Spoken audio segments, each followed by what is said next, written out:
Hi folks, this is Jay. Hope you're okay today. It's good to see you. Just wanted to talk about neuroscience and what I learned on Sunday of a lecture by Dr. Robi. I'll show you who he is. And he's the one that gave me the info for the debate with negation of P. I wasn't able to check up Dr. Robi, but he is an expert in his field. And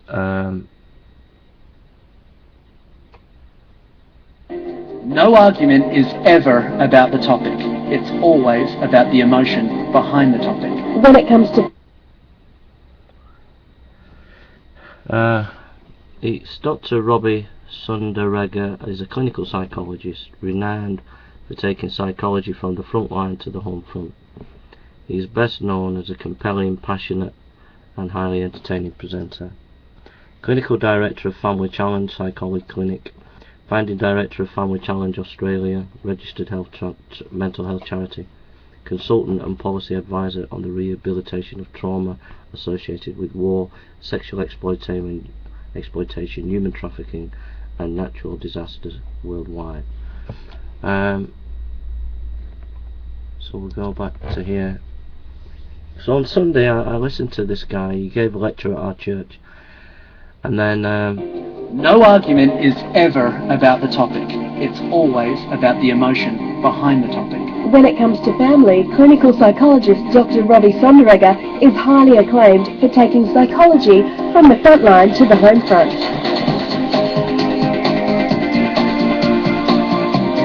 Dr. Robi is an Aussie who knows no bounds.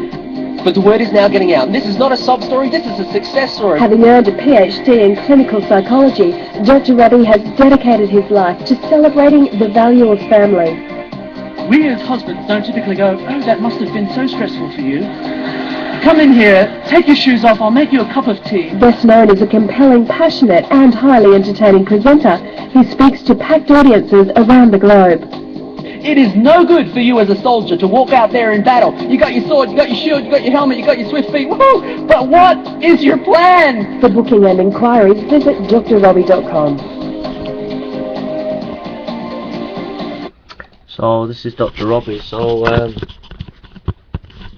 when I was debating negation of P,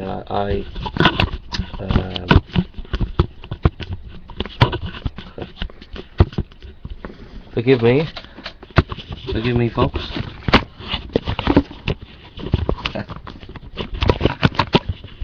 Sorry about this. One of those days. I think have we got there? I've just come more front here. So yeah, Dr. Robi on Sunday, a couple of hours before the debate with negation of P, I was at church and we were listening to a lecture on how the brain works and neuroscience. And then after the lecture I came back home. I had about an hour to prepare for the negation of B, to get ready.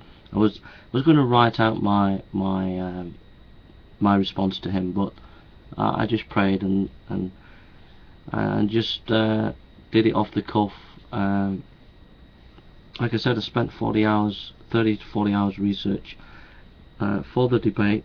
Many of the sources that I did the debate with you can find here, Ricoeur, and some other philosophers that I used and things like that. But for the neuroscience stuff, I only had that lecture. I'm just pointing that out because Mr. Jones was on to me last night and he wanted me to give some academic papers for this neuroscience stuff, but I had to hold my hand up and say I only had a lecture and I can't provide the lecture because they didn't record it at the church. So, but yeah, so I came back and we had this lecture on neuroscience, and I thought this is just what I need for this debate. This is really, really helpful. So I used some of the thoughts that I learned, but I also had read Daniel Dennett and Sam Harris and Thomas Nagel, because I'd done a lot of work a few months ago on the freedom of the will, so I had a little bit of knowledge of neuroscience, just a teeny bit, and I knew what Dr. Robi was saying was fine.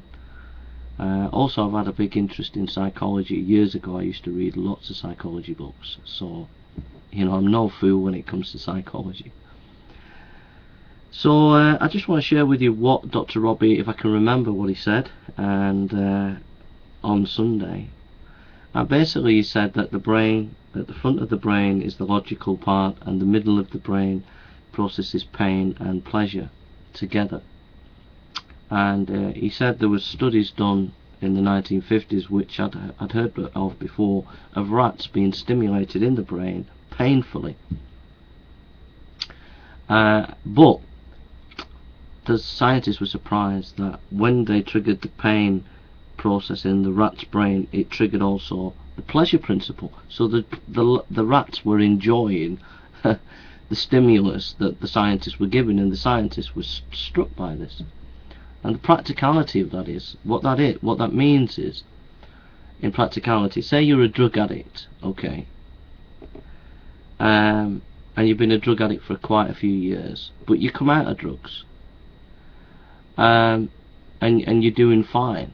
But if you hit a time of loneliness or stress, that is considered part of the pain part of the brain. So if you're lonely or stressful, you will remember, the pain part of the brain will trigger off the pleasure part. So if you're lonely or depressed and you're an ex-drug addict, it'll activate the pleasure process.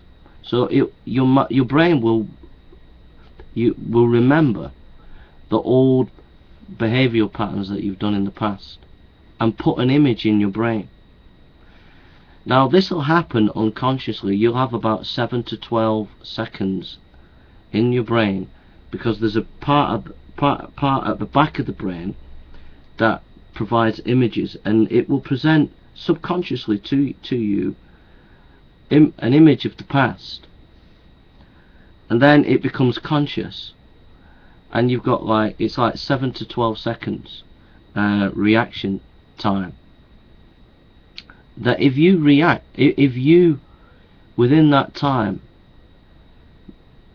mull over that image of the past just for a couple of seconds, you will go back to your old ways, because the old patterns will be triggered again. So they advise you not to think when that image comes up of the past, not to try and resist it. If you try and resist it, say your drug addiction is reminded and you say, I'm not going to do it, I'm not going to do it, it actually makes it worse. You'll actually do it, because it does something in the brain that I can't remember what Dr. Robi said, but it actually does something to you where you actually will go and do it. If you say, I'm not going to go on drugs, what you need to do is, rather than try and resist the image, you have to try and think of something positive. And that backs up what the Bible says, because it says, be transformed by the renewing of your mind. So what that means, if someone is angry, had an anger problem, and they're at home and everything's fine, but suddenly you might have stress at work, or there might be difficulties, that's the pain in the brain that triggers the pleasure. And the past image of your anger or whatever, or an addiction or a problem, a bad habit that you had, will be reminded in your brain, and then you have that split second. It happens to you subconsciously, and then moves into the consciousness over 7 to 12 seconds. But if you for a couple of seconds just mull over your past in that area, whether it be drug addiction, anger, or etc., you will fall into the trap of that behaviour again. What you've got to do is make sure that within that couple of seconds you fill your mind with something positive, principally the Bible. So that's what I learned, but I've heard similar things from other people in studies.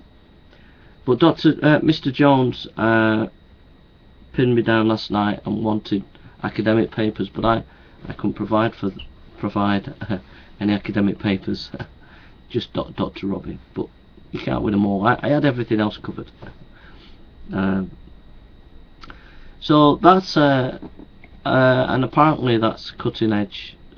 The 1950 stuff isn't, but the stuff that Dr. Robi was saying, how we make choices and how behavioural patterns change, that's cutting edge research in neuroscience. So I'll just leave you with that, and hope that was a blessing to you what I used in the debate, and I hope it's clarifies for you why I was using the information in the debate.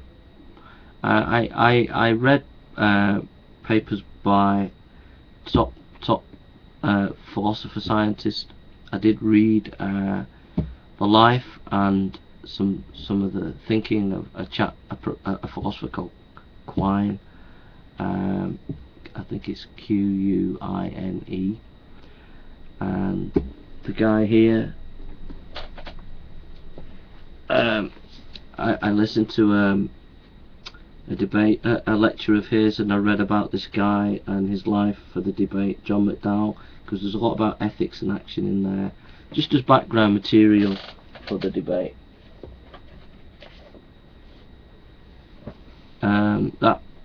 The lecture I listened to for the debate with negation of P there is Intention in Action by that philosopher.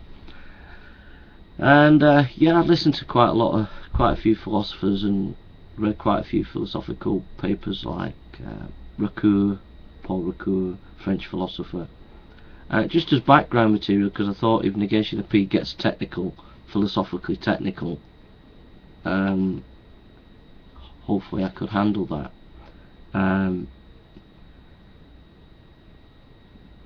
That's it really. So I'll put the site to you, and you can have a look at Dr. Robi, see what he's all about. He's an interesting character, and take care now. Okay.